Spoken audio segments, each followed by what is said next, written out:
following broadcast is a presentation of iRacing Motorsport Simulations live on PTR TV. We'd like to thank all of our partners for their support. He may get the run on the outside, off of the back straightaway.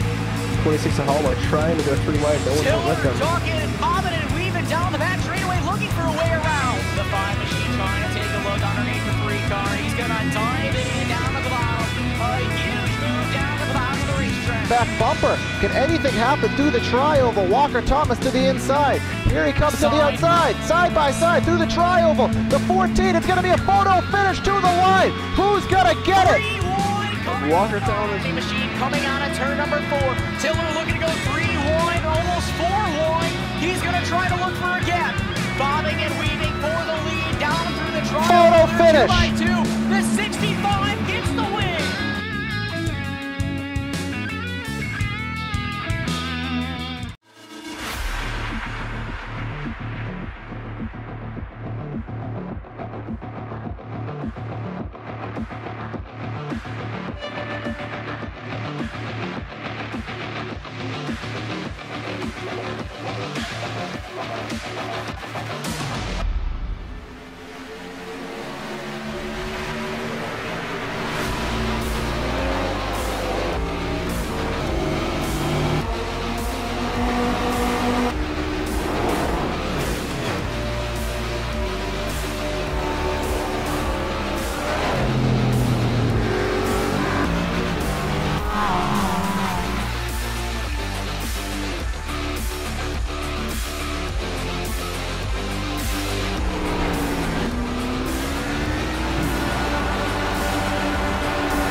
Welcome fans to Primetime Racing TV for tonight's coverage of the Cyber Racing Association, their Monday night series. It's the Elite 11 elimination race. 11 drivers still in championship contention, and only 7 after tonight's race will still have a shot at the title. We are here at the Daytona International Speedway for tonight's action. Giving you the calls tonight is myself, Corey Silva, and Evan Black. Obviously, I'm behind the cameras, and we have our partner Joe Chris doing the quality control behind the scenes for you tonight. So, Evan, it's another race for Cyber. We see these guys time in, time out, see a lot of good races. What are you expecting tonight? Daytona, it's a really fun track. It's nowhere near as wide as Talladega is. You can still do 3 wide, but it's a little bit more sketchy doing it. We've seen a lot of races here at Daytona in the past few weeks, and we've seen a lot of 3 wide action as well. Yeah, I see nothing. I expect nothing else but that from the Cyber guys, especially with the drivers that are on the edge of championship contention here tonight, which we do have the points to let you know who those are. Leading the points right now is Pondo Co. He's got a 33-point lead over Paul Servant, so Pondo Co. is locked into the next round, and then after Paul Servant is Justin Levine, Bobby Tinch, and Tom Labar is the top 5. Yep. Rick Sabrans in 6, Daniel Holloway the last one in as of now in 7. He has 2,043 points, or 2,036 points rather does Holloway have, and then 6 points back in 8th is Daniel Jackson, and we have Chris Brown, Marty Ray, and David Anderson. Between 7th and 11th is a 27-point gap, so that is a pretty good amount. So I would imagine a couple drivers are going to have to win their way in. Yeah, Daniel Holloway back to Daniel Jackson, only about 6 points. Both of those drivers have had pretty good speed lately, so that's going to be a good battle. You will notice in the ticker it was denoted by the league to help things a little bit out on the fan end. Pondo Co, you will see, has a 7 after his name. That will indicate that he is already in the next round, so he does not have to worry, but everybody with an asterisk is still in the Elite 11 that does have to work their way into the final cut. Still have a minute left of qualifying right now. Let's see if there's anybody on track to watch right now. We have David Anderson in the 44. His first lap gave him a 19th place starting spot, and he will cross the line for lap number 2. And where else would David Anderson be than on the pole? David Anderson and Ray Rittenauer seem to be the only two guys that can get a pole in this league. Now they obviously, we are in custom setups. This is an open setup race, so everybody does have their own chassis that is that they worked on, and obviously the 44, he hit on something because he's unstoppable in qualifying. Stage 1 will be lap 25 as always here tonight at Daytona. Stage points are going to be really, really crucial for people like Daniel Holloway and Daniel Jackson that are fighting for that last spot into the Fast 7. Yeah, most certainly, Evan, because obviously 10 points in that stage, that if you are back by even 12 points, if you can get those stage points and maybe the competitor you're going for does not get it, that will kind of give you some breath of fresh air, if you will. But that is the end of qualifying, so we will switch over to the grid here and give you the starting lineup here for the Cyber Racing Association at Daytona. On tonight's pole with a lap time of 48.884 is David Anderson, so we offer him our congratulations. To the outside pole is the only driver officially locked into the next round, that's Pondo Co. In third, we have Paul Servant. Fourth, we have Matt Quick.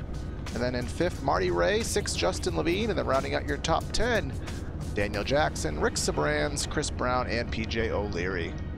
And Daniel Holloway, the final driver that would currently advance, starting in the 11th position. Jimmy Cullen to his outside, Dwayne Cooper in 13th, Bobby Tinchin 14th, Gary Champion and 15th, Taylor Mason 16th, Michael Grote in 17th, Jeremy Funk in 18th, Tom Barr in 19th, and then Brandon Krutz rounding out the top 20.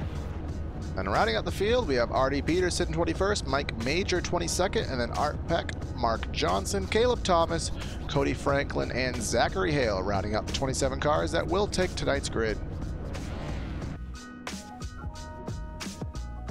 Pretty good sized grid here tonight at Daytona, 27 cars. That's a good field, should be a fun race.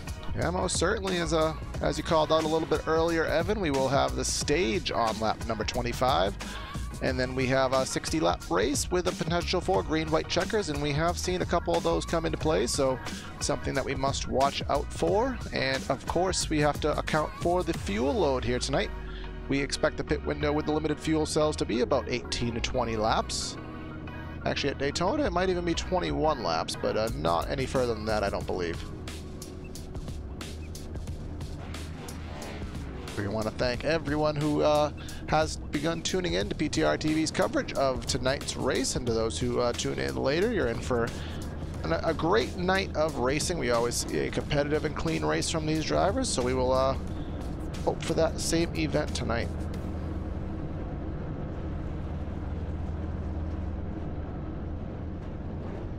Cars rolling off the grid now, one lap before we get to the green flag.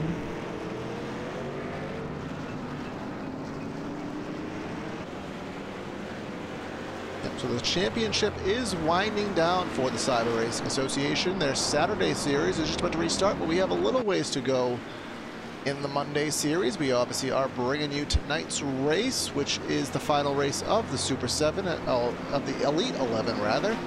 We're going to get ourselves into the Super 7 for 2 races, and then we will bring you the championship race on Monday, March 19th. So 3 races left after today's race, 4 if you include this. So it is a very interesting time to be in this league, a very tight racing, very interesting, aggressive racing on these super speedways.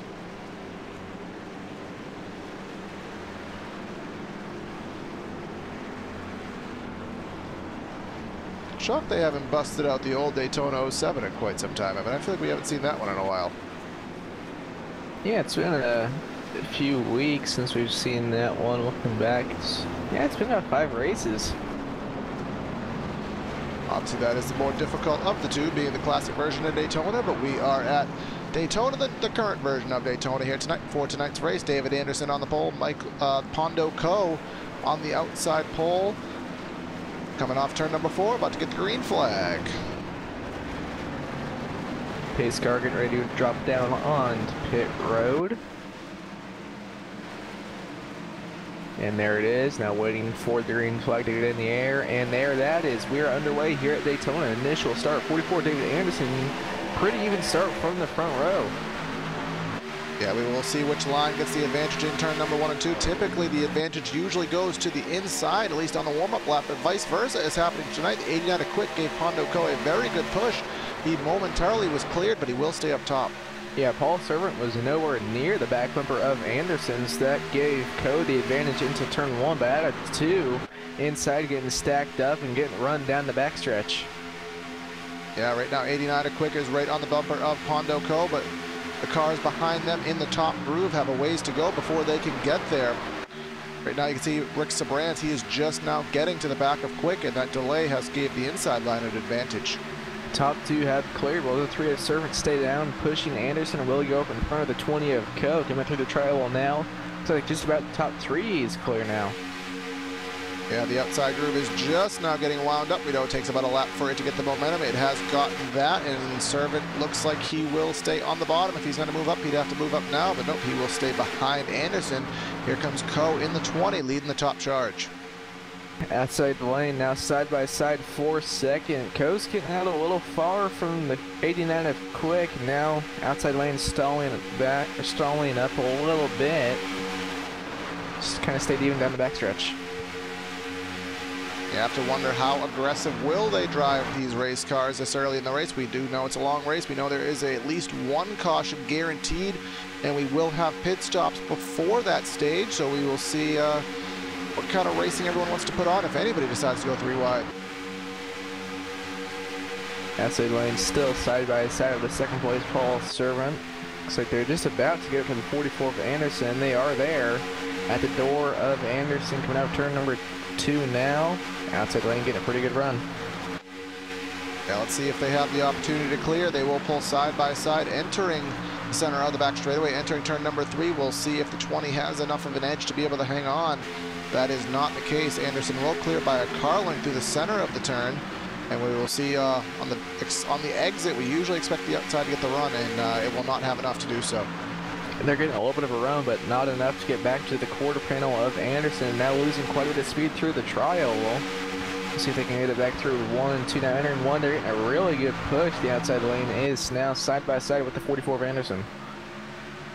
Yeah, here comes the 20. Quick gave him a little bit of a surge. Now Rick Sabrans is getting something going here. We are double file formation all the way back, about 20 or so drivers. A small pack has dropped back about 5 drivers behind this, but everybody is running dual file. Everyone's giving each other ample space, not giving too much of bump drafts. And oh, here we go, almost some 3 wide. And see someone blinking back there, and that's causing drivers to fan out. 26, Daniel Holloway up in the 3rd group. He was blinking. Yeah, so he has the final playoffs, or Super 7 spot. Yeah, and Dwayne Cooper was kind of shoved in the sucker hole in the middle there just for a bit through all of that calamity, but he has managed to get where he wants to be in the outside groove. And up front, outside has fizzled a little bit from that. Only 3 drivers up front on the outside groove, then a ways back to the second pack of cars. Looks like there was one driver back there that's kind of indecisive. He's kind of just running in between the 2 lanes. Now only 3 cars up there in the outside lane, and still I'm trying to see who that is back there that's indecisive. The 80 of PJ O'Leary, he can't decide if he wants to be down on the bottom or the top. Yeah, it's kind of a precarious position to be in, because if you pick the wrong line, I mean, you're just going to open the door for the guys behind you to kind of take advantage of where you didn't go. And it looks like he will choose the bottom of the racetrack, and I believe that's Bobby Tinch in the 66 who will now take it to the top with the push from Gary Champion in the 18. But back up to the front, the 20 of Pondo Co. on the outside of David Anderson. Outside lane getting a little bit more help now from the 66 of Bobby Tinch. Now dropping back a little bit that outside lane. Oh, a little push from the 89 of Quick to the back bumper of Co. And that got everyone a little squirrely. Sabrans scraping the wall. 3 right, here we go. We're wrecking. 1 car up on its side. There's wrecks all over the course of the turn right now. The one of Artie Peterson is sideways. I believe Art Peck maybe. Oh, Art Peck does seem to be fine, but And then we have the 48 of Jimmy Coleman. He is destroyed. I believe Michael DeGroat, yep, some heavy damage to that number 98 machine. So let's go back on PTR replay and see what we can figure out.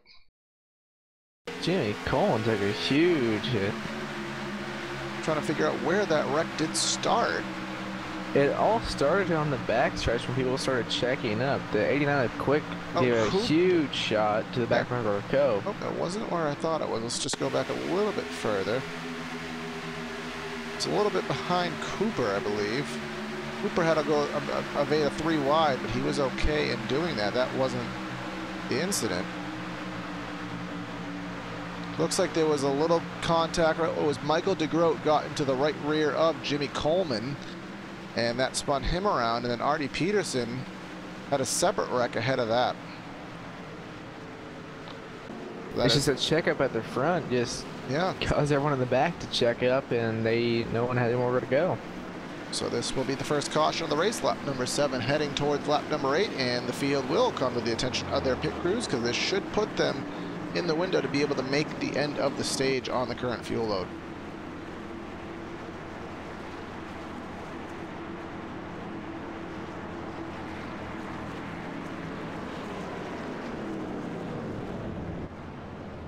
And remember, there is one backup car in this series, so those drivers who had some heavy damage in that wreck do have one more opportunity to get themselves back into the race, pull out the backup car, but that will give them the rest of the race having to drive on eggshells to make sure they don't have any more issues.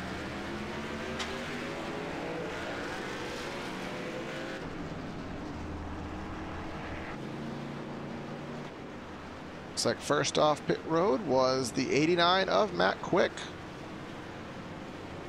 Actually, I don't believe he pitted. Oh. I think he missed his stall. Yeah, he did enter the pits, but he did not actually make his stall, so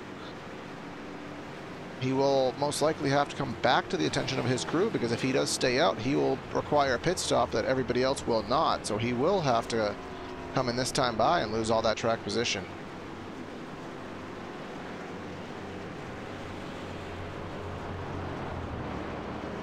Do want to give a quick shout out to our camera specialists today. Did not have a chance to do that in the pre-race. Track Cams 4 Gourmets. If you like the views that you do see on tonight's broadcast, check out Track Cams 4 Gourmets.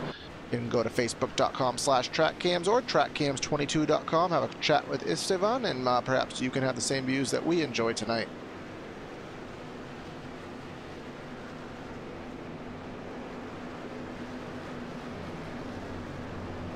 And it looks like Quick is going to stay out. Now, Evan, you may know better than me. I know you've done on 1 or 2 of these Monday races, and won, and I won. Yeah, so you're at perfect win percentage. Yeah, I'm not doing another one. From what you know, do you think that it's possible on 1 caution to save enough to make the stage?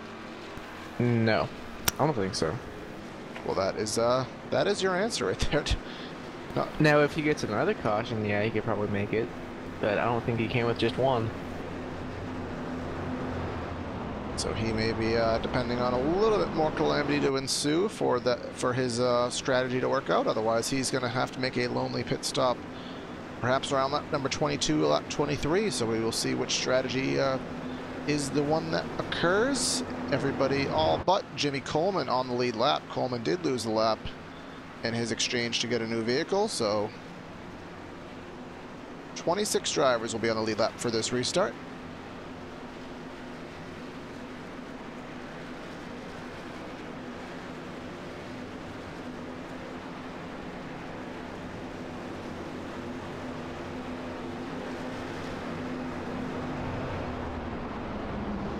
Going through 3 and 4 now.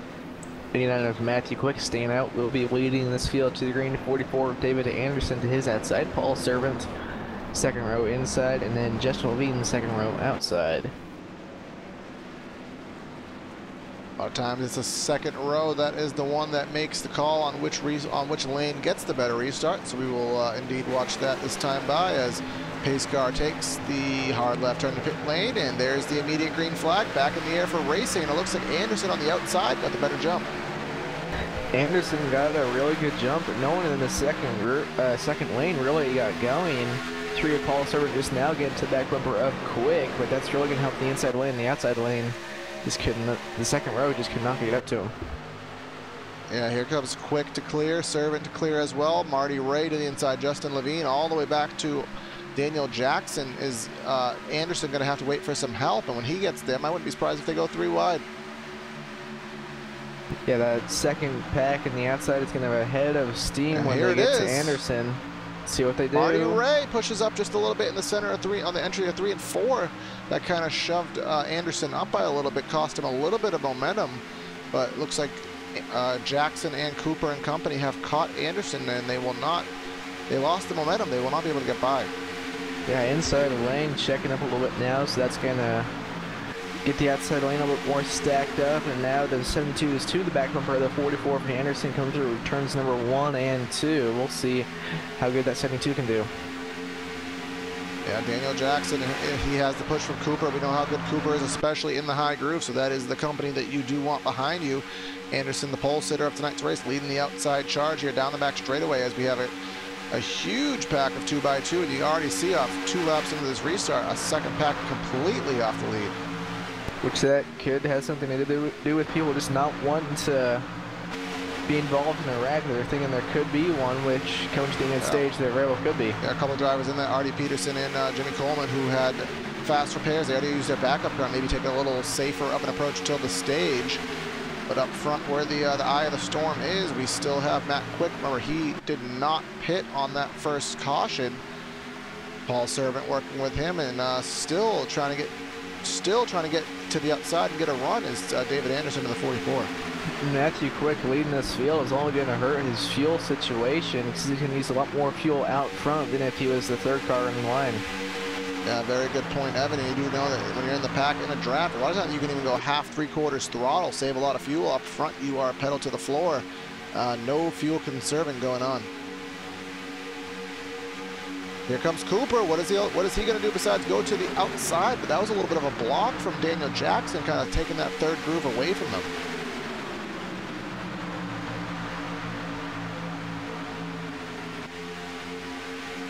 Anderson finally getting a run to the right rear quarter panel. It looks like he will be able to get that down the back straightaway. Maybe get the side draft pulled door to door. Here he comes with the push from Jackson and Cooper. Tyler Meeks in the 102, I believe, is maneuvered his way up here as well. Dead even forward. Those front 2 going into turn number 3. 44 of Anderson is staying even. Actually has a little bit of a advantage now over the 89 of Quick. Now it can now 4 down the front stretch. I think Anderson will clear. Yes, he is, but he's going to stay out there with Jackson for now. Yes, he will. We see a lot of times in the Cyber Racing Drivers League that they do kind of work with each other really well. They don't ditch their partners early in the race. They save that for the end when money time is coming. Right now, everyone's still kind of holding loyal to their partners. Anderson staying up top. Anderson no longer clear. The 89 of Quick had a really good run through 1 and 2. Back to the quarter panel of David Anderson now through 3 and 4. Outside lane getting really stacked up. 89 of Quick now has the advantage. Yeah, so we stay in pace lap formation yet again for another lap. It looks like everybody up front still did a good job. You can see how far back that second pack of drivers has got. Marty Ray in the 65 really loose to the tri-oval. He was straddling the yellow line there. You do not want to do that.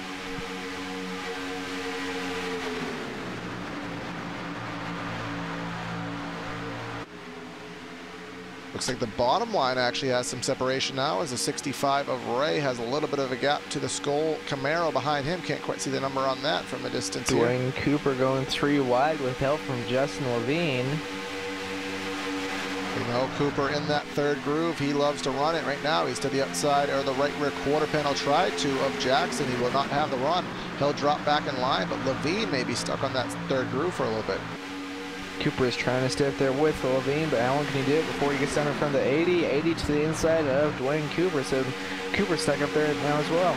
Yeah, I thought that Cooper was going to try to sneak in front of PJ O'Leary there, but the door wasn't there for him. It's a little bit of an internet issue there with the 26 machine. The drivers are going to have to take note of that, but Leary has a huge run on the outside in the 80. And going 3 wide, nope, back down to the middle. Come down the back stretch. People trying to decide if they want to go 3 wide or not. I think people are thinking it's a little bit early to do that. Yeah, remember that we still are not even close to halfway. Still a ways to go before we get to that point. You don't want to wreck early. As a 26 a Holloway, I think he's dropping to the back, kind of realizing he has a little bit of an issue getting out of these guys' way. This is going to be either really good or really bad for his championship situation, because when he's back there, if there's a wreck, that could really help him, but if there is no wreck, he's going to be kind of screwed over. Yeah, he will have the benefit of the stage. Maybe he can get things sorted right there, but we focus back to the lead, and Anderson again getting the run to the outside as the 4 of Levine taking a peek to the 3rd groove. He will not go there, but entering turn number 3, door to door for the lead, and still some drivers trying to decide whether to go 3 wide or not. Yeah, and that's hurting the outside lane, because they're not all staying in line, but now out of 4 and through the trailer, they're getting a pretty good run. Advantage still going to reach the 89 at the line. And we're going to crank up the engine sounds and let you feel the thunder on PTR TV.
Hope you enjoyed that segment there we were introducing here on PTR TV, but back to the racing. You can see here the 4 of Levine.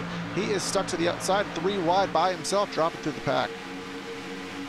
Yeah, Dwayne Cooper kind of faked him out, acted like he was going to go up there with him, and then once Levine got to the outside of the 80, dropped back down to the middle. Does manage to get behind Tyler Meeks in the 102, who was behind Dwayne Cooper. Very surprising that Cooper would not take it to the 3rd groove. We will have 4 laps to go in stage number 1 as the leaders come out of turn number 4, taking yet another lap here. So remember, well, actually, we're off turn number 2. Corey doesn't have any sense of geography, but we are getting to the end of the stage regardless. And remember, those who need to get into the Super 7 will be fighting for these ever valuable stage points. Contact. 80 saved it. They're 3 wide. They're 4 wide. Here we go. Now they're wrecking. Yeah, it looks like we had a near 4 wide situation there as drivers were kind of trying to evade that situation. That we'll try to go back and see what it was before we kind of point out fingers. But all started with a 16 and 80. All right, we'll go back here on replay quickly and see what happened to the 16 and the 80. See, we're almost 4 wide for a brief moment here.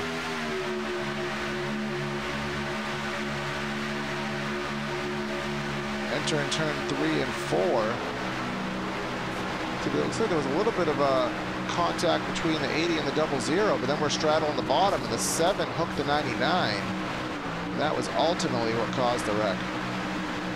Right. Yeah, checkup started because the 16 got into the 80 and got the 80 really sideways. Sorry, folks. The cameras didn't make it very easy to catch that wreck, but we did get the gist of what happened. So we will come off of whatever turn this is, as I seem not to know which one it usually is, turn number 4, and we will be open for a set of pit stops. And this will be the stage caution. Just answered my next question. Because I knew you would ask it. So this, as Evan said, this will count as the stage. It is a little bit early, but because of when it is and when the green flag would fly, they're going to call this the stage, so the points will be assessed appropriately. And I believe it was Matt Quick, I do believe, got it. Yes, he did. And then he overshot his pit stall. And remember, the strategy that Quick was on has really worked out for him because he was not going to have much more fuel. He did not pit. He was on his race beginning fuel load. So if he did not pit, well, if that did not come out, he was going to have to probably pit within a lap or two. Gary Champion in the number 18 machine, that Mountain Dew Camaro that is a little bit beaten and torn up in the front end. He did not pit on the first set of stops. He is technically being scored as the leader right now. One of the major things in that stage is the 72 of Daniel Jackson did get points, and the 26 of Hallway, who he is racing to get into the Super 7, did not get points. So I think right now Jackson will be ahead of him just from stage points. Yeah, well, Jackson finished 4th. Now, right now, Daniel Jackson sits with 2,030 points, and Holloway sits with 2,036. So obviously, with the bonus points that Jackson was able to accomplish, it will go in his direction automatically. Would he? Yeah, because he would get 7 points, wouldn't he, from a 4th place finish? I do believe that is correct, Evan. 10 for the lead, 10 for winning, 9 for second, 3rd for 8th, 8 for 3rd, 3rd for 8th, and 7 for 4th. For some reason, that was difficult for me to enunciate, but so he would have Daniel Hallway by 1 point. But he's coming back down pit road. I guess just to top off. Yeah, you never know. Maybe he had a little bit of residual damage. We don't know, but he, regardless, wanted to stay up. But we will take this caution as the opportunity to go to the first side-by-side commercial break of the race. So stay with us here on BTR TV. We'll be back with you for the restart.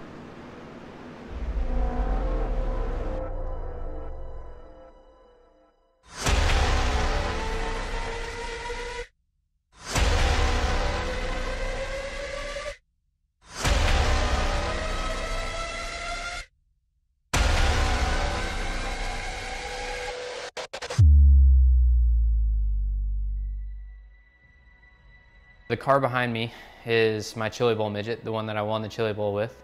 And what's interesting about that is it's actually the car that iRacing scanned that's going to be available to all the iRacing members out there.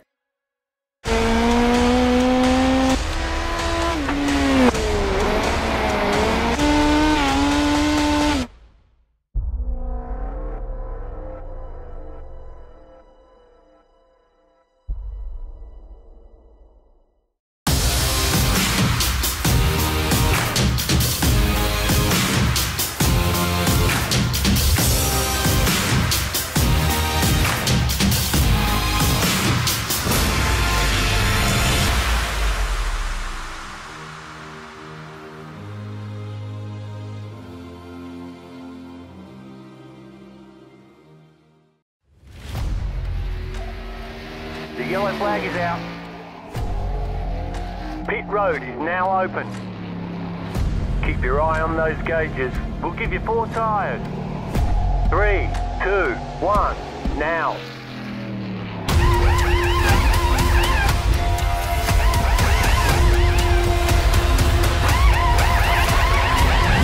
We're done. Get going.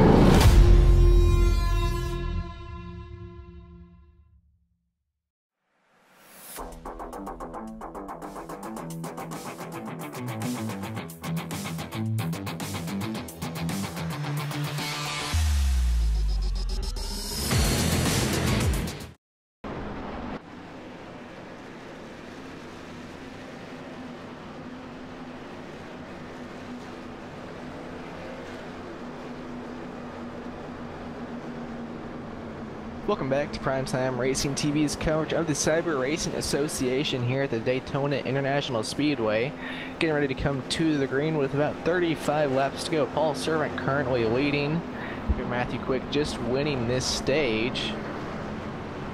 Coming through 3 and 4 now.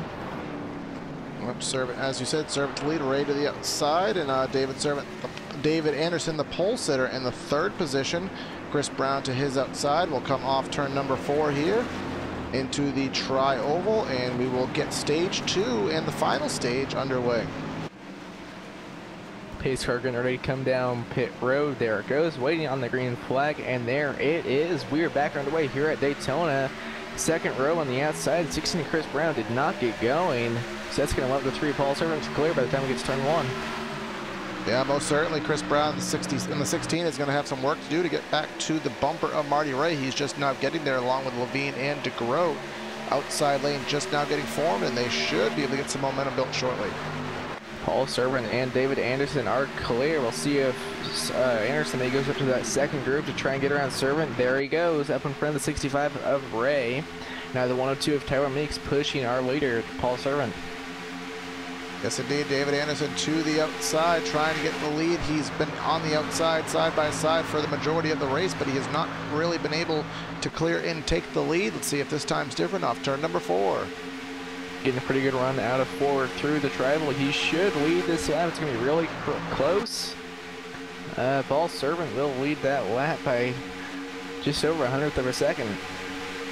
But the outside does have the fender entering turn number 1, but due to the nature of the outside groove, they will take a little bit longer to navigate on the outside groove, so the inside will prevail just a little bit, but this is where we expect the run, is on corner exit. Outside lane still getting that run out of turn number 2. Not going to clear the inside lane just yet, but they're making progress. Yeah, they are indeed doing so. Tyler Meeks in the best position he's been in all day. He is on the second car on the inside groove behind Paul Servant, kind of washed up to just a little bit there off turn number 4. He's going to want to try to hold a steadier wheel than that. David Anderson has cleared the inside lane. He's been cleared before, but he stays out there with the car behind him. We'll see if he does that now. Nope, he drops down to the bottom. Now 65 of Marty Ray leading that outside lane. Yeah, they do have a run through the center of the turn here, which is not usually what you expect, so they're doing a pretty good job drafting on the top groove. Down the back straightaway we come. Let's see if anything does happen out of it. Looks like they have stalled out. I don't know if those 3 cars out there will be able to do anything. We will see, but now they have the advantage going into turn number 3. We'll see once the inside lane gets back, get some momentum back, they'll be able to, the outside lane will still be able to hang. Yeah, Evan, look, something I do want to point out as well, we have become very segmented here on this restart. You can see here we have about 12 drivers in the first pack, and then we have 3 drivers that have dropped back a little bit. That's led by Caleb Thompson. And then we'll go back even further to Zachary Hale. 3 packs going on right now. Yeah, and there's almost as many cars in the third pack as there is in the first. Yeah, not sure if that is a safety pack or if it could be setups, it could be damage, but regardless of that, there is a couple drivers back there, and Jeremy Funk all the way in the caboose right now, who has completely lost the tow, but we'll focus back up front, and nothing's changed. We're still double file. Outside lane is doing a really nice job for only having 4 cars out there. I didn't think they'd be able to hang on like this, but they're going to be side by side out of 4. Now coming through the tri-oval, the 44 of Anderson will still lead this lap though. Yeah, it looks like there's 4 cars at time, then there's 5. Look, there's a couple indecisive drivers at the tail end of the pack, which when they are indecisive, that is going to affect how quickly that top can move. But right now they're doing a pretty good job. Here comes Ray with another surge off turn number 2. Yeah, 5 cars up there in the outside lane now. 2 more a little bit further back, trying to get up there to these drivers. Can't do anything quite yet, but outside lane getting a huge run down the backstretch. Thought they were going to have the advantage going into 3, but couldn't quite get there. Yeah, not quite. So Anderson will be clear of both lanes. He's free to do what he wants to do, but he will stay to the inside groove with the help from Servant. And to the right rear quarter panel is Marty Ray. He's going to use that as the side draft, pull door to door at the start finish.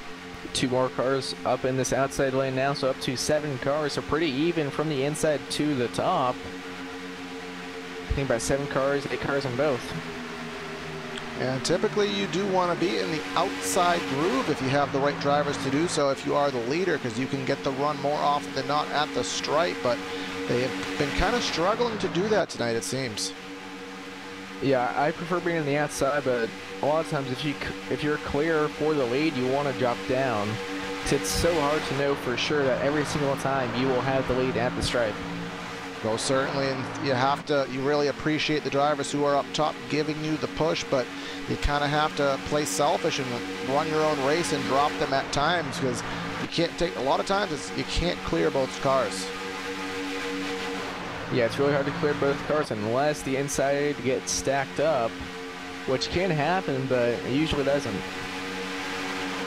And right now these drivers are running, it's just a 200-mile-an-hour pace lap here in these Xfinity machines as we exit turn number 2. We have Ray, we have Quick, we have a couple other drivers running in the top groove right now. We still have Anderson and Servant, 2 of the big timers in this league up front. And here comes Ray, he finally clears, he will drop to the bottom, take the lead. So the 89 of Matthew Quick, the stage 1 winner, will be leading the outside lane. They're dropping back a little bit now. We'll see if they can get their momentum back. Yeah, sometimes it does take a little bit. You have to kind of figure out the new situation now that there's a new person leading the train right now, but he is getting a run right now. Justin Levine, a very good driver in this series, a very good pusher. We see him usually up top with Dwayne Cooper. He is the one that is going to help that 89. Dwayne Cooper has dropped from the server, so he is not currently out on track, but the outside lane is getting a really big run down the back stretch. They went from being side-by-side with about the 4th place car to now it's being side-by-side with the leader. Yeah, right now the 65 doing a really good job. The 44 is about to clear the inside groove, and he will give himself the opportunity to go back to the top and maybe get in front of Quick if he does choose to do so. Looks like he did not choose to do so. He will stick to the inside, and here comes Quick yet again. 3 wide, a little bit further in the pack. Yeah, I don't know if Anderson was clear enough to get out there in front of the 89 of Quick. We'll see if he is out of 2. It's only 3 cars up there kind of in the lead outside lane. Yeah, the outside lane has kind of deteriorated. Everyone going back to the bottom of the racetrack as we have eclipsed the halfway point. We're on lap number 33 of 60. So this race in its latter stage right now, Quick to the outside still has a pretty good run. He didn't drop back too much in the center of the turn, but exiting turn number 4, there's just not enough solid help in the outside groove. Yeah, about 4 cars up there now in the 5th, a little bit further back. But it doesn't look like that 5th car. Now he's down to the bottom. So only 4 up there in the outside lane, but they're still doing a good job as Quick is once again side-by-side with the 65 of Ray for the lead. Saw a couple drivers entering turn 1. They were below the yellow line. I'm not sure if it was just kind of a not sure where you're going type thing, or maybe trying to get some air on those engines, but that was kind of an interesting visual. So these drivers will need to pit probably one more time, wouldn't you think, Corey? Yeah, if we pitted on lap number 21, and we're about 12 or so laps into this run, so I would presume about 6 to 8 laps would be the threshold that will put us around lap number 40. Remember, we can go about 20 laps, and that'll put us right at 20 to go, so that'll still be a tight ball game for many of these drivers. Yeah, we went back to green about lap 25, so if they can go another 10 laps, they can make it on fuel, even if there is a green light checkered. Yeah, I think lap number 42 is probably the money lap that will help you with even the green white checker. Remember, this race can be extended to lap number 63 if it is deemed with a late race caution. Now the 44 of Anderson up there in the second lane, trying to help that lane get up to the front. But they're still dropping back through the center of the corners. They're getting pretty good runs off. Caution out. And have you seen anything of it? Oh. Looks like Gary Champion may have been involved. Yeah, oh yes, he is smoking down the back straightaway right now, so we will try to go back and see what happened to Gary. He's been smoking for, oh, there we go. There was a wreck in the second pack all the way at the exit of the tri-oval.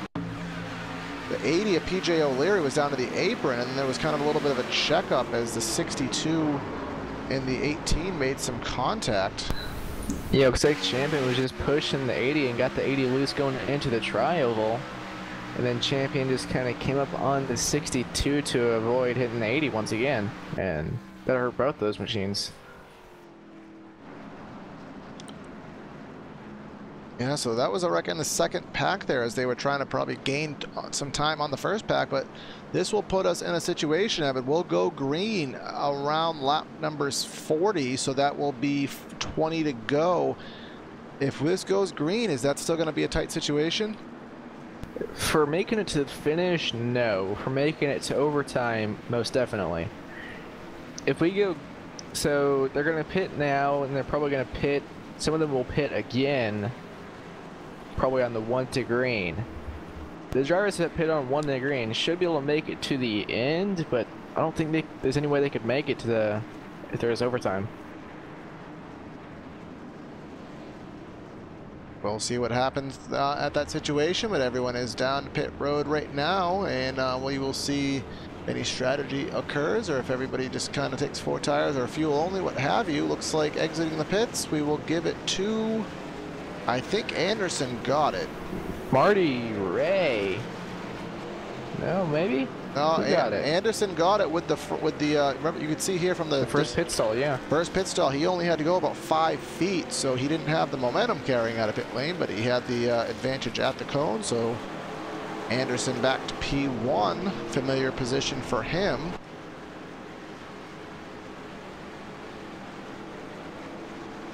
And we'll just make sure that everyone has cycled through here. We may be able to give you a quick through the field. I think that we can do that as of right now. So if you a 23 lap to go run down here, we have David Anderson in the number 44. He is the pole sitter, and he is leading this race at the moment. Marty Ray is running in second. Paul Servant is third. Then we have Matt Quick fourth. Justin Levine in fifth. Chris Brown in sixth. Rick Sabrands in seventh. Bobby Tinch in eighth. Tyler Meeks in ninth. And then Artie Peterson in 10th. Evan? Michael DeGroat is currently running in 11th. Brandon Krutz in 12th. Daniel Holloway in 13th. And Pondo Code, the only driver who is locked in 14th. Mark Johnson in 15th. Then Mike Major in 16th. Cody Franklin in 17th. Art Peck in 18th. Caleb Thompson in 19th. And then Jimmy Coleman rounding out the top 20. And then rounding out the field right now, Jeremy Funk in the 97 is running 21st. Tom Labar, who is in the championship picture right now, he is 22nd. Zachary Hale 23rd. Daniel Jackson 24th and heading back to pit road. And then 25th PJ O'Leary. 26th after that incident is Gary Champion, and the only one out of the race, Dwayne Cooper.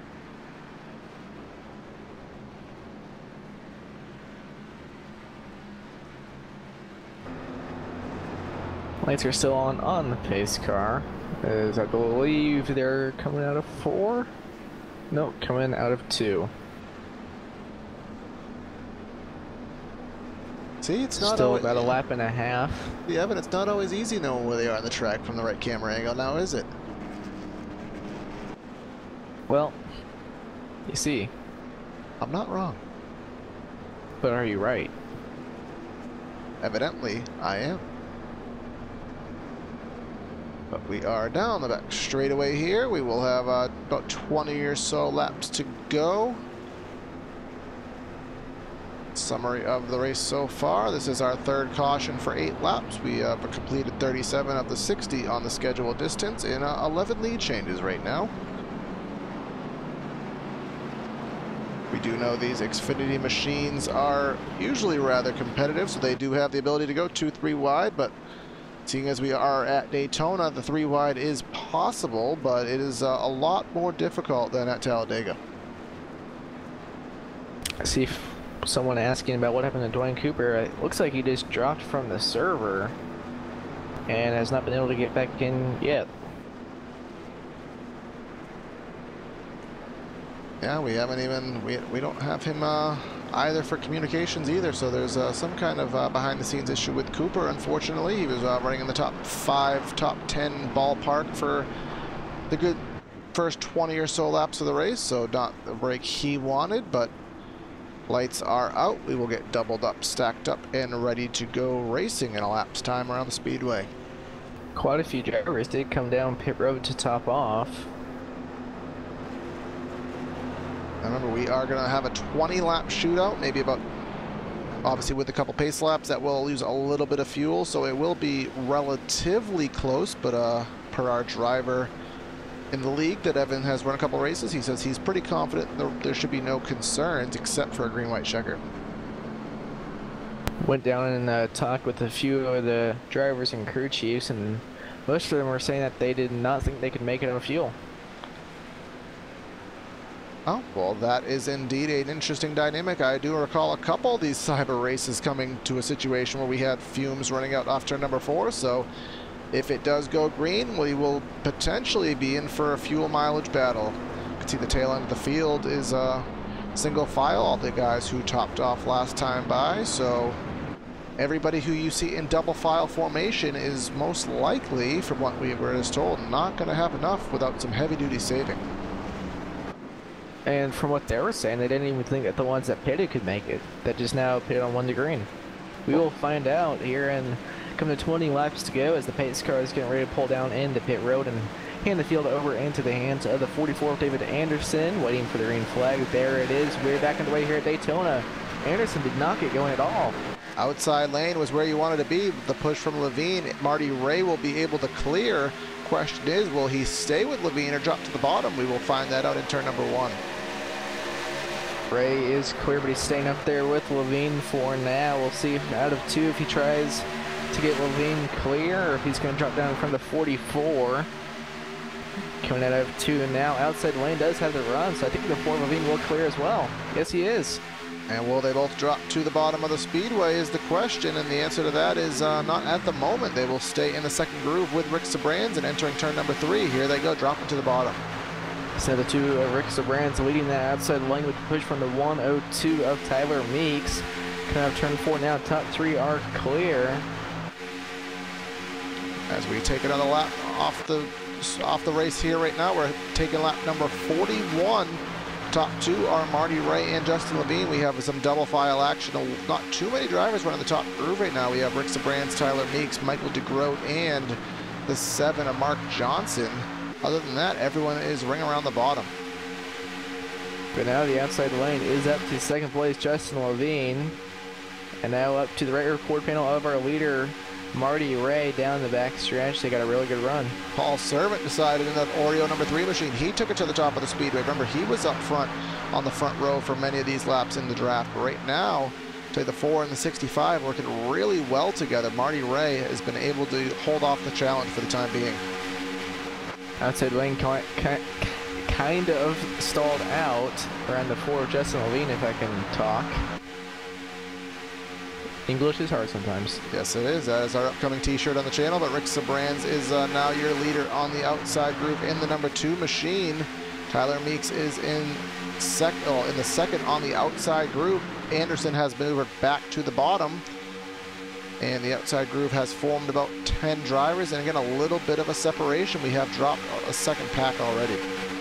Yeah, the 66 of Bobby Tunch going up to the outside lane, so another driver up there now. Looks like it's fairly even, a few more drivers on the bottom than the top. Now, Evan, I mean, you know how we like to discuss strategy. It is. Dwayne Cooper even knows that now. We will go back and kind of strategize. We like doing that. Is this second pack, did they lose the draft? Or are they purposely going slow to save fuel? Or both? I think they're purposely going slow to not be in the lead pack and save fuel and avoid wrecks.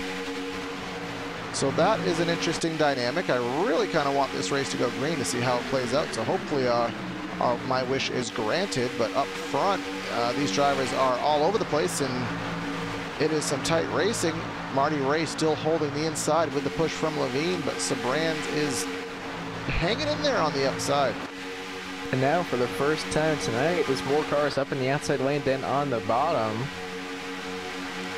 And it is a very minor difference, but the outside one car, the outside groove, I mean, it is technically a longer way around the racetrack, so you will burn just a tiny bit more fuel up there, just as a little side note. I don't think it'll make too much of a difference, but there's only one way to find out. Yeah, there was actually a calculation back in the day done at Talladega, and they did say it does add a couple extra miles to your race. Oh, there we go. They save it. No caution. It's like contact between the 98 and 102 down the backstretch entering turn 3. We'll try to get that on replay if we can. Looks like the 102 just went up to the third groove and left the gap for the 98.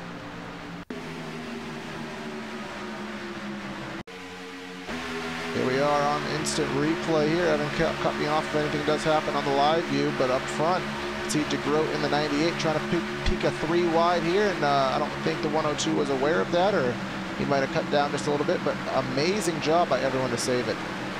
So now most everyone in this lead pack is on the bottom. Only 2 cars and 3 Paul Servant and 98 of Michael DeGroat up in that second groove. So at this point, Evan, after that, save fuel, save fuel, save fuel. How did That's what you do? Yeah. So we've been doing too many of these broadcasts. I only had to get one-third of the way through my sentence. You already know how to finish it. The 65 of Ray, there's no way he's gonna make it. The guys behind him, they have a chance. But you can see here, they're not done. They are not ready to back off and play dead. Here comes Chris Brown to the outside, and we are pretty much right back where we were before that little skirmish. The ones that are staying down on the bottom, I think are just going to be content with just staying there and trying to save a little bit of fuel. But it looks like there's at least 6 guys up in the outside lane that want to go. Yeah, there is a lot more opportunity for checkups in the inside groove, and what happens when you're checking up? You're off the throttle. You're not burning as much fuel, so that is the best place to save it. But I mean, if you want to win the race, you got to go to the outside, and here comes the 16. He had a little bit of an advantage entering turn number 1. Paul Servant in the 3 giving him a really good push, but there's not enough solid help. DeGroat needs to get a little bit closer. Jeremy Funk has gone behind the wall. He is done for the night. Now, Funk was 1 lap down, but he will retire from the race 13 laps early in the 97, but that is a minor concern right now. Up front, you can see the outside groove has deteriorated entirely, leaving Chris Brown in the 16 completely by himself. He'll have to fall to the clutches of Michael DeGroat.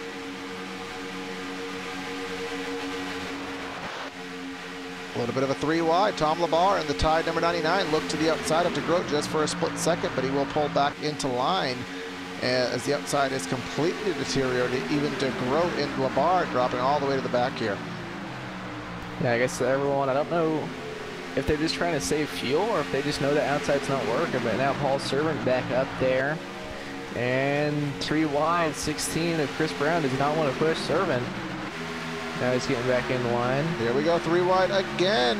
Contact, 16 up into the wall just a little bit. Mark Johnson, I believe that was, really forced it there in the middle, and the 16 and got the tail end of the stick there. He got into the wall, and here comes a slower car in front of these leaders. He will go to the apron. It is the 1 and 2 of Tyler Meeks. He was having a pretty good run until by the contact sent him to the back. Yeah, he was running top 5, and then it was kind of hanging in the lead pack there after that last restart. But here we are, folks. It is approaching 10 laps to go in the race. We have 13 drivers that are in the lead pack. All 13 of these drivers have a good shot to win the race. We have Brandon Krutz in the 93 leading the second pack, which is about 3 seconds off the lead, and then we will go all the way back into another zip code.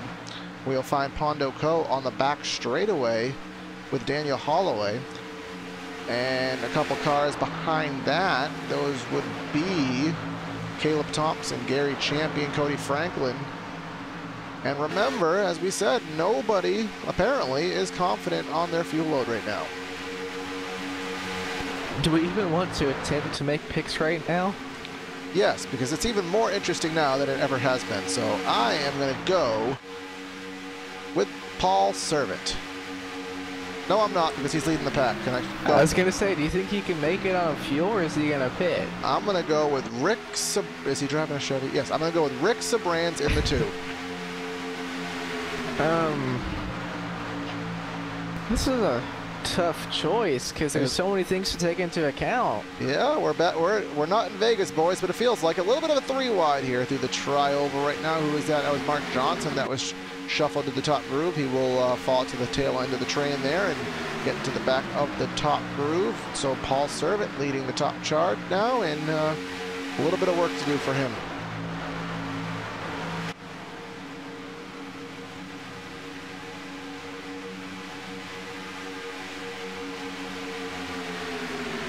So as you've been alluding to, Evan, the 2 drivers who are in the absolute worst predicament right now is Paul Servant and Marty Ray. They are leading their 2 respective lanes, and they are pedal to the metal 100% of the time. They have no chance to save. Everybody else, I mean, they're probably still in a bad situation, but I mean, they might be able to salvage it if they back off enough.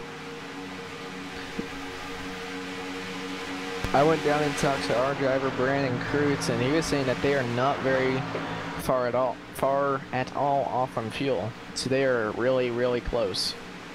And Brandon Krutz, he is obviously leading the second charge here, but he especially is leading that pack, so he's in a similar position to one that Ray and Servant are in right now. Have you noticed I still haven't made my picks yet? Yes, I have. And if you don't pick on lap by 54, your pick is nullified. Okay. Like on the start of lap 54? Yes, you have okay, so that's one lap. Yes. Okay. Per our fantasy team that we have yet to pick yet, you will lose. Our fantasy team. Our PTR TV Cyber Racing Association fantasy team. Okay. But I do want to give a little bit of a speed difference here. So lap times in the lead pack right now, just as kind of a reference, folks. It's a 45.2 pretty much all the way through. I'm gonna go with Matthew quick.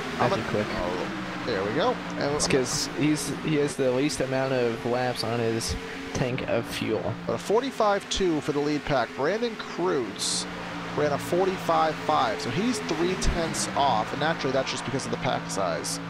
We'll go back to, who is the next pack? Caleb Thompson, he's in the 44, so the slowest pack of cars is indeed Krutz, Coleman, and I believe Major right now.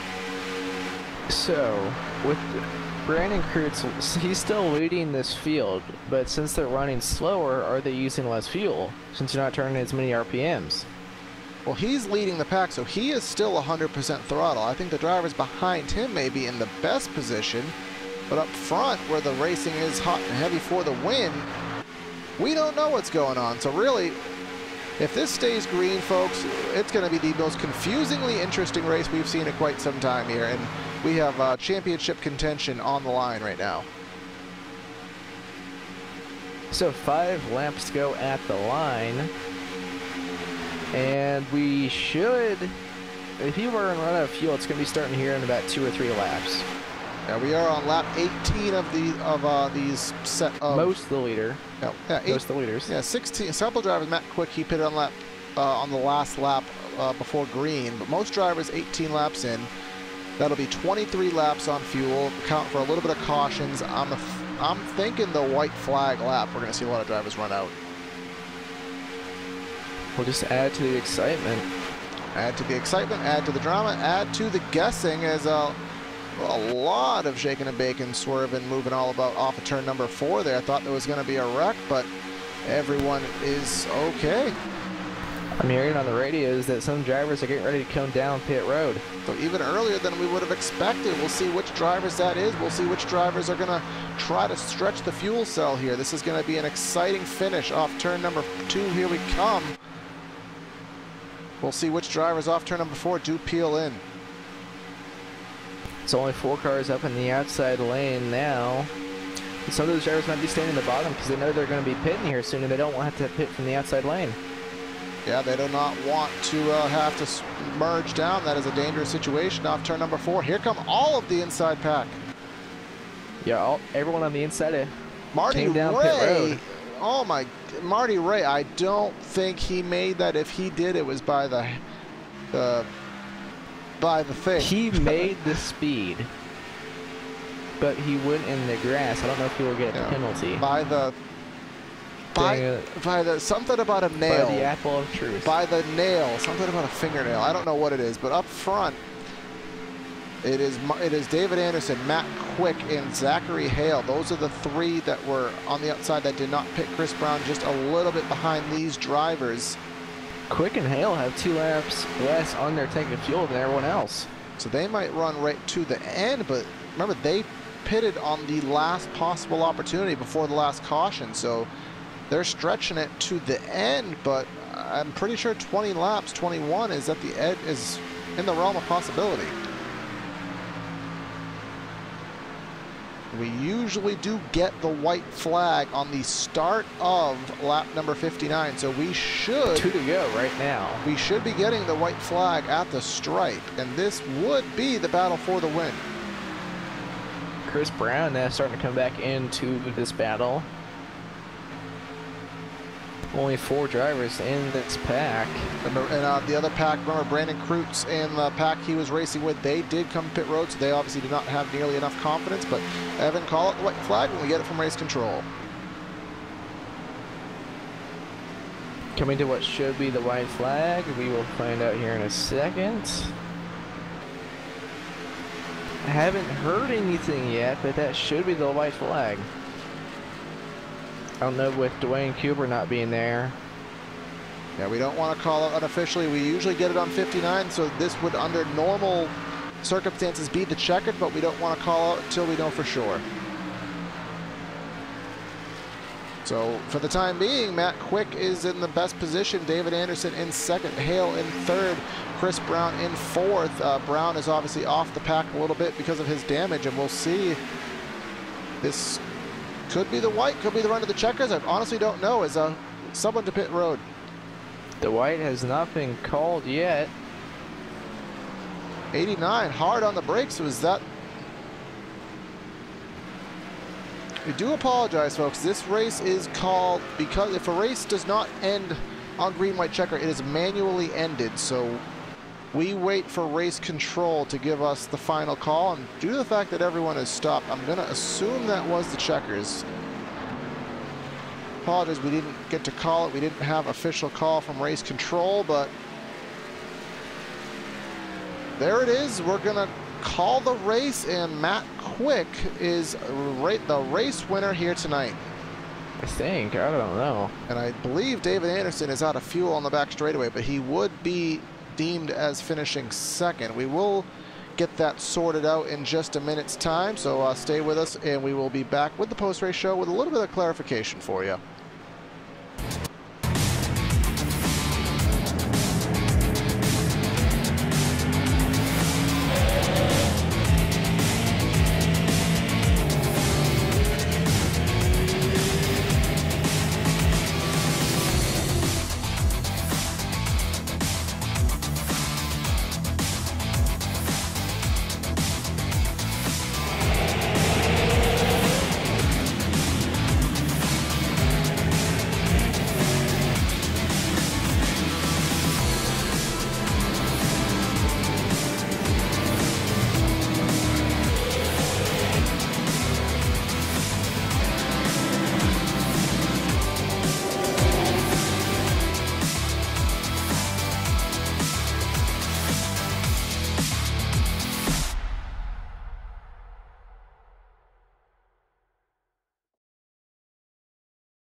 Red Bull GRCs are now available on iRacing.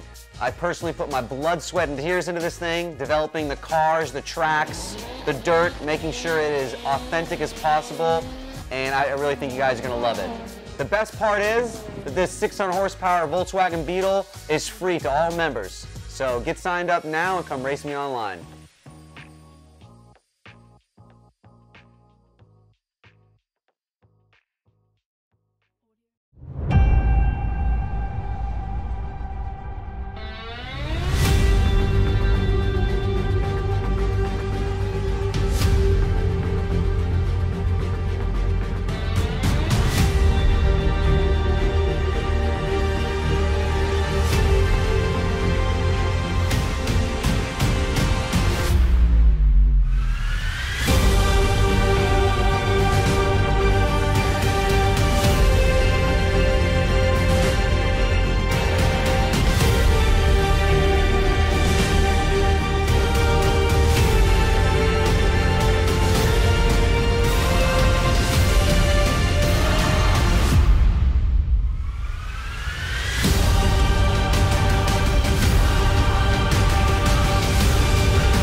And we're back here on PTR TV after tonight's finish here for the Cyber Racing Association at Daytona. We do want to apologize for kind of the little bit of confusion there on the end of the race. Just as kind of so you know, these races, the race is scheduled in the simulation for 63 laps. So we only are scheduled under green flag conditions to run 60 if we don't have a green-white checker. There is kind of a means of communication that we do have to let you know when the white officially comes out, just in case things change a little bit. And there was a little bit of error in communication, so that made the finish a little confusing our end, so a little apologies for that. But regardless of all that banter, we will start the post-race show, and Evan Black will talk to the third place finisher tonight. That is Chris Brown. Chris Brown, there we go. So, Chris Brown, you come home with a third place finish. What are your thoughts after this race?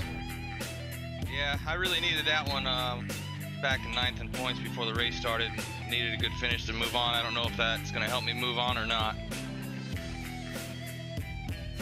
Yeah, you came in here, I believe you were in Cyber Championship. Just going to look to see where you were. Coming in, you were 9th, so you may have gotten in. We will find out here shortly, but we saw a few wrecks out there, but a lot of green flag racing. Did you have many close calls out there?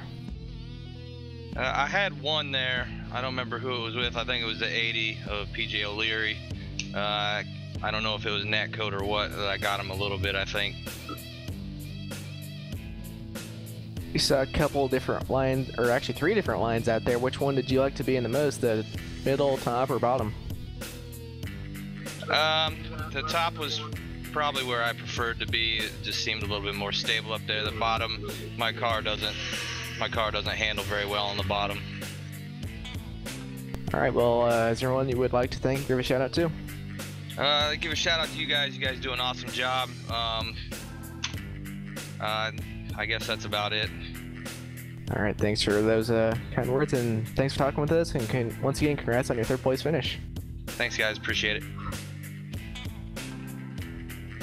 Now, Corey will talk to second place finisher David Anderson. All right, Dave Anderson, you finished in second tonight. You got the pole, led a lot of laps, and looks like we ended on a fuel mileage game. So talk about what your strategy was and what the fuel gauge was looking like there the last couple laps. Well, it was looking pretty weak. You know, we pitted, and I was trying to save when we were pacing, and we all knew it would be close, and I didn't really take off at the beginning of the restart, and on purpose. I wanted some guys to get in front of me so I could try to save some fuel, and it worked. I knew I'd be close, and when I saw everybody else pitting, I figured, okay, let's really back off, and I was talking to our winner, and he's not in contention. I needed to win to move on. What I got tonight just didn't help. I wasn't there last week, and I thought he knew it, and he broke too late. If you saw the finish, he hit the brakes, and it was close, but he got me.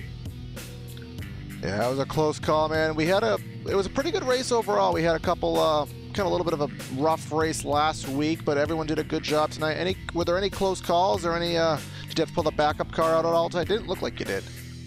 No, I wasn't involved or even close to anything.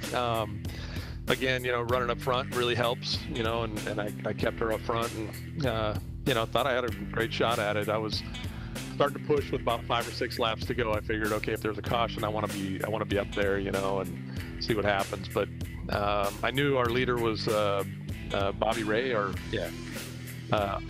knew that he would be, Marty Ray, not Bobby Ray, NASCAR. Anyways, Marty, I knew he would run out of fuel. I mean, he didn't go back into the pits like me, and he was out there leading, so I knew that he was going to have to pit at some point.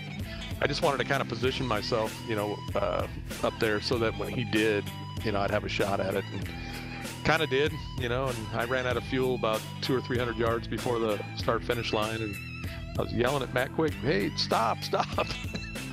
And oh well, didn't work out this time, but it was a lot of fun. All in all, you didn't get the win, and it doesn't look like you're going to make it into the championship, the next round of it, but you'll still obviously be fighting for these race wins. Anyone you want to give a shout out to tonight? Yeah, I'd like to thank Matt Quick and Pondo Co. We were all working together and being talked to on iRacing. And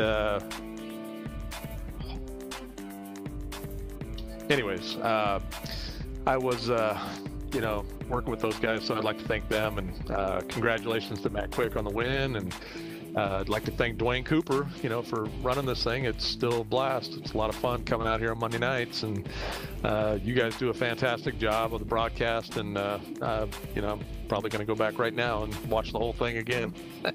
So appreciate you guys. Yeah, 10-4, man. We love doing it for you guys. So congrats on your finish, and hopefully we'll talk to you next week. 10-4. We'll see you. Now, Evan will talk to the race winner tonight, Matt Quick in the number 89. Matt Quick, you come on with the victory here tonight. What are your thoughts after this race?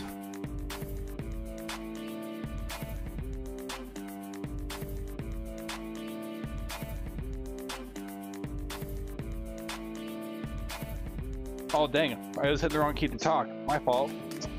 So I got pretty lucky there, boys. Fuel strategy won the race there.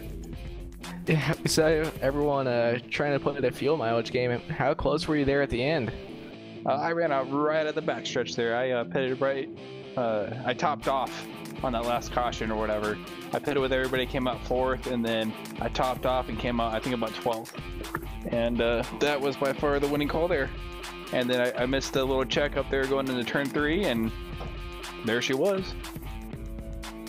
Yeah, we saw a few wrecks out there. Did you have many close calls or get involved in any wrecks? I was able to stay up front for most of it. I was mainly in the top 4 the entire time, except for that little last run there. And I missed that top line checkup. Oh, I think I started the first caution, kind of. I was pushing Pondo Co. on the outside there, and I got him squirrely, so I had to back off going into 3, and I think I caused a massive checkup behind me, which caused whatever happened behind me. I didn't see what happened. I just heard stuff happen, so oh well. On that final restart, I'm not quite sure where you restarted, but did you think you'd have a shot at the victory?